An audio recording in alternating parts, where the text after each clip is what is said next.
Hospital में अपने आप को पाकर रिया घबरा चुकी थी। वो तो बार में थी, तो फिर हॉस्पिटल कैसे पहुंची और उसके गले में आखिर चोट कैसे लगी? ये बात रिया को समझ में नहीं आ रही थी। इससे पहले कि वो और घबराकर कुछ बोलती कि उसकी नजर अपने सामने खड़े अपने दादाजी जगत प्रसाद माथुर, अमन, लोबो, पेमा समेत अन्य लोगों पर पड़ गई और वो थोड़ा सा शांत हो गई। वो ये बात समझ चुकी थी कि उसके साथ कोई हादसा हो चुका है, जो कि शायद नशे में होने के कारण उसे याद नहीं है। अब उसका गुस्सा थोड़ा कम हो चुका था, इसलिए उसने अमन की ओर क्षमा भरी निगाहों से देखा, मानो वो आंखों ही आंखों में उससे सॉरी बोल रही हो। अमन ने भी रिया को इस तरह से देखने के बाद मुस्कुराते हुए सिर हिला दिया था, मानो वो रिया से कहना चाह रहा हो कि छोड़ो, जो होना था हो गया, अब हम दोनों उसके बारे में कोई जिक्र नहीं करेंगे। रिया ने उसके बाद अपने दादा जगत प्रसाद माथुर की तरफ देखा और उन्हें देखते हुए बोली, आई एम सॉरी दादाजी, मैं थोड़ा सा परेशान हो गई थी, इसलिए मुझसे यह गलती हो गई। रिया के इस तरह से सॉरी बोलने से उसके दादाजी थोड़ा भावुक हो गए और उन्होंने आगे बढ़कर रिया को गले से लगा लिया और बोले, कोई बात नहीं बेटा, कभी कभी हो जाता है। मैं भी जब तुम्हारी उम्र का था तो ऐसी गलतियां करता था। रिया ने जब अपनी आंखें खोली थी तब उसे लगा था कि शायद दादाजी उसके ऊपर बहुत ज्यादा गुस्सा होंगे, लेकिन उसके दादाजी द्वारा बोले गए इन शब्दों ने रिया का दिल थोड़ा हल्का कर दिया था। और वैसे भी जगत प्रसाद माथुर का रिया के ऊपर गुस्सा होने का कोई हक भी नहीं बनता था, क्योंकि रिया जिस वजह से आज इस कंडीशन में थी, उसका सबसे बड़ा कारण कहीं ना कहीं उसके दादा जगत प्रसाद माथुर ही थे। ना वो लोबो से रिया को कैसे भी करके राजस्थान जाने से रोकने को कहते, ना लोबो अपने सहयोगी को भेजकर मीटिंग को इंटरप्ट करता, और ना ही मीटिंग कैंसिल होने की वजह से रिया और अमन का झगड़ा होता, और ना ही आज फिर रिया इस हालत में होती। तो रिया के हॉस्पिटल पहुंचने के पीछे कहीं ना कहीं सबसे बड़ा हाथ उसके दादा जगत प्रसाद माथुर का ही था।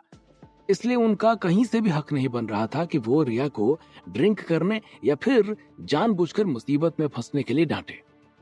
चलो ठीक है, तुम लोग आपस में बात करो, मुझे थोड़े जरूरी काम से जाना है।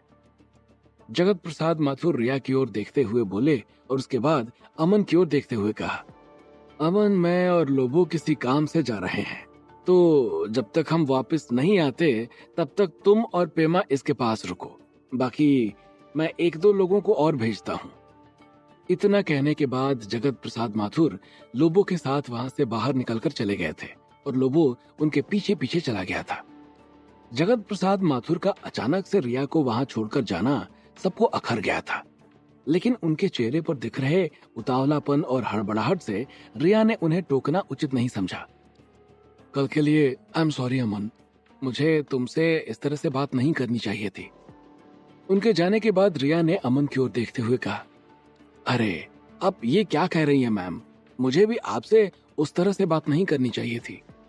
अमन ने रिया को माफी मांगने से रोकते हुए कहा, यही होता है जब आपस में झगड़ा करने वाले दो लोग अपनी अपनी गलती को स्वीकार करते हुए जब एक दूसरे से माफी मांग लेते हैं तो उनके बीच की गलतफहमी तुरंत दूर हो जाती है और उसके साथ साथ वो तनाव जो उनके रिश्तों के बीच आया होता है वो भी एक तरह से खत्म ही हो जाता है।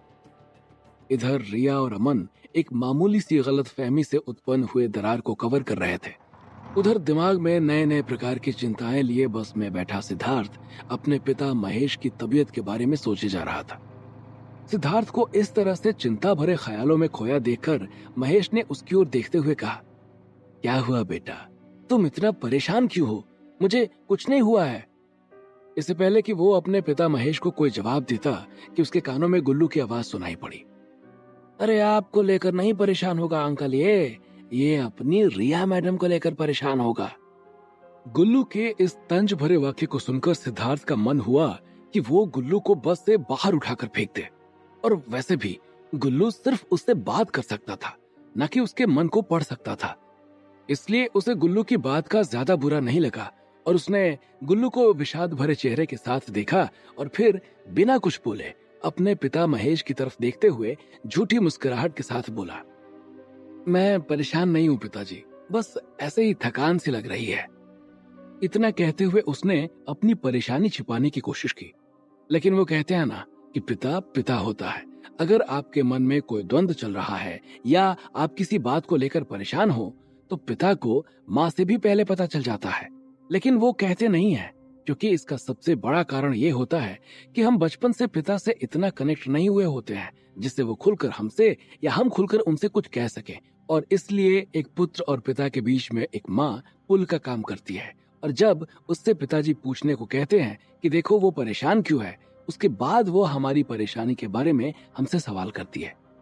यहाँ भी महेश ने सिद्धार्थ के मन में फैले हुए द्वंद्व को भांप लिया था, लेकिन चूंकि सिद्धार्थ उससे बात छुपाने की कोशिश कर रहा था, तो उन्होंने भी बात को आगे बढ़ाना उचित नहीं समझा और चुपचाप बस की खिड़की पर सिर टिकाकर लेट गए।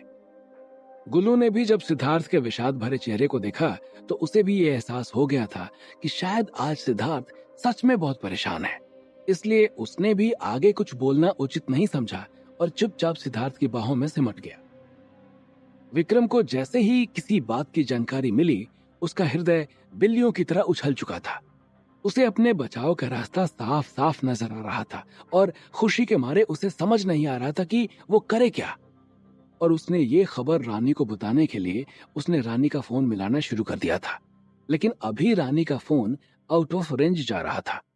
रानी का फोन आउट ऑफ रेंज जाने पर उसने अपने उस दोस्त का नंबर डायल किया जिसके पास उसने रानी को छोड़ रखा था, और 2 घंटे जाने के बाद उसके दोस्त ने फोन उठाया और उसके फोन उठाते ही विक्रम ने कहा, भाई किधर है तू, और रानी किधर है, उसका फोन नहीं लग रहा है। मेरी माँ के साथ बाहर गई हुई है, वो आती है तो फिर मैं उससे तुम्हारी बात कराता हूँ। उसके दोस्त की आवाज उधर से विक्रम को सुनाई पड़ी। अच्छा ठीक है। अच्छा एक बात बताओ, उसने कहीं फोन वोन तो नहीं किया था मेरे आने के बाद? विक्रम ने उससे अगला सवाल पूछते हुए कहा। नहीं, वो एकदम सतर्कता के साथ रहती है, बाहर जाना भी होता है तो हुलिया बदल कर ही जाती है, बहुत चालाक लड़की है भाई, चिंता ना करो तुम। जब उसके दोस्त ने रानी की तारीफ करते हुए ये जवाब दिया तो विक्रम खुश हो गया और उसने ठीक है बोलकर फोन काट दिया। अभी उसने फोन काटा ही था कि तभी उसके दरवाजे पर किसी के आने की दस्तक हुई, और उस दस्तक को सुनने के बाद विक्रम ने दरवाजे से झांक कर देखा तो उसके दरवाजे पर वही आदमी खड़ा हुआ था जिससे अभी विक्रम बात कर रहा था। उसको देखते ही विक्रम की बाँछें खिल गई और वो खुशी से दरवाजा खोलते हुए बोला, आओ आओ मनसुख भाई, अंदर आओ। विक्रम बहुत प्यार से उसे अंदर बुला रहा था, लेकिन उसकी तीखी आवाज सुनकर विक्रम का मुंह लटक गया। मैं इधर पार्टी करने नहीं आया भाई, मारे पैसे दो और अपना कार्ड लो, मैं निकलूं इधर से। कहते हुए उसने एक लिफाफा विक्रम के आगे कर दिया और उस लिफाफे को देखकर विक्रम की आंखों में चमक आ गई और उसने झट से नोटों की 2 गड्डी निकालकर उस आदमी के आगे कर दी और उस लिफाफे को लेकर फटाक से दरवाजा बंद कर दिया। विक्रम ने जब उस लिफाफे को खोला तो उसके आंखों की चमक और बढ़ती चली गई थी। उसके अंदर से 2 कार्ड निकले थे जिनके ऊपर रानी और विक्रम की फोटो लगी हुई थी, और उन कार्ड्स के ऊपर राजकीय मेंटल हॉस्पिटल जयपुर लिखा हुआ था। उन कार्ड्स को देखने के बाद ये साफ साफ पता चल रहा था कि सिंडिकेट से बचने के लिए विक्रम जयपुर मेंटल हॉस्पिटल में एडमिट होने का प्लान बना रहा था, और उसका ये प्लान फुल प्रूफ भी था, क्योंकि उसको ढूंढने वाले शूटर रॉबर्ट समेत सिंडिकेट के किसी भी बंदे के दिमाग में ये बात नहीं आ सकती थी कि विक्रम और रानी जयपुर के पागल खाने में हो सकते हैं। विक्रम को जयपुर के पागल खाने में भर्ती होने का टिकट मिल चुका था। वो पागल खाने में भर्ती होने की तैयारी शुरू कर चुका था, लेकिन वो ये नहीं जानता था कि वहां पर उसका एक बहुत बड़ा राज इंतजार कर रहा है, और जिसका खुलासा होने के बाद जयपुर समेत ईटानगर तक कई लोगों की जिंदगी अचानक से करवट लेने वाली है। दोपहर हो चुकी थी। कई 100 एकड़ में बने जयपुर पागल खाने में बंद पागल अपनी हरकतें किए जा रहे थे। कोई आपस में लड़ा जा रहा था और कोई बर्तन पटक रहा और किसी को इलेक्ट्रिक शॉक दिया जा रहा था। कुल मिलाकर पूरे पागल खाने में एक अलग ही तरह का माहौल हो रहा था, और उन्हें रोकने के लिए लगे वॉलंटियर परेशान होकर इधर उधर दौड़ रहे थे। सरकारी नौकरी ना होती तो मैंने कब का इस काम से इस्तीफा दे दिया होता। इन पागलों ने मुझे परेशान करके रख दिया है। पागलों के भागते हुए एक समूह के पीछे दौड़ रहे 2 लोगों में से एक ने अपने साथी की ओर देखते हुए कहा। उसे सुबह से उन पागलों ने इतना दौड़ाया था कि वो दोनों गधों की तरह हाफे जा रहे थे। क्या करेंगे भाई, करना पड़ेगा, घर भी तो चलाना है। उसके साथ दौड़ते हुए दूसरे आदमी ने उन्हें जवाब देते हुए कहा, और उन पागलों के पीछे और पूरी ताकत से दौड़ने लगे। उन्होंने एक एक करके पागलों को पकड़ना शुरू कर दिया था और उन्हें ऐसा करते हुए करीब 2 घंटे बीत गए। 2 घंटे बाद जब पागलों को अंदर भेजने के लिए उनकी गिनती शुरू की गई तो उन्हें यह पता चला कि गिनती में एक पागल कम है। पहले तो उन्हें लगा कि उनकी गिनती में कुछ गड़बड़ हो गई है, लेकिन जब 2 बार 3 बार और गिनती की गई तो फिर भी जब उनकी गिनती से एक पागल कम मिला तो उनके होश उड़ चुके थे। पागल खाने में लाल सायरन बज चुका था, सारे पागलों को अंदर भेजा जा चुका था और गायब हुए उस शख्स का बहुत तेजी के साथ चारों ओर ढूंढा जाना शुरू हो चुका था, लेकिन उसका कहीं भी कुछ भी पता नहीं चल पा रहा था कि आखिर में वो गायब कहाँ हो गया है। अभी वो लोग इस बारे में बात कर ही रहे थे कि तभी वहां खड़े एक शख्स ने वहां पर अपने विचार रखते हुए कहा, कहीं ऐसा तो नहीं कि वो रेड बिल्डिंग की तरफ ना चला गया हो। जैसे ही उसने रेड बिल्डिंग का नाम लिया कि वहां पर मौजूद सभी लोगों के पैरों तले जमीन सरक गई थी। उनके चेहरे की उड़ रही हवाइयों को देखकर ये साफ पता चल रहा था कि वहां पर कोई बहुत बड़ी गड़बड़ हो चुकी है।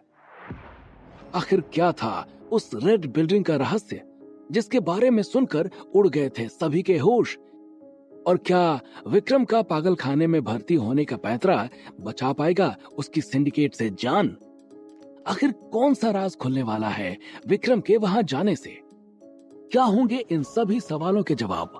हमें कमेंट करके जरूर बताएं और आगे की कहानी जानने के लिए सुनते रहिए भूमिपुत्र, सिर्फ पॉकेट एफएम पर।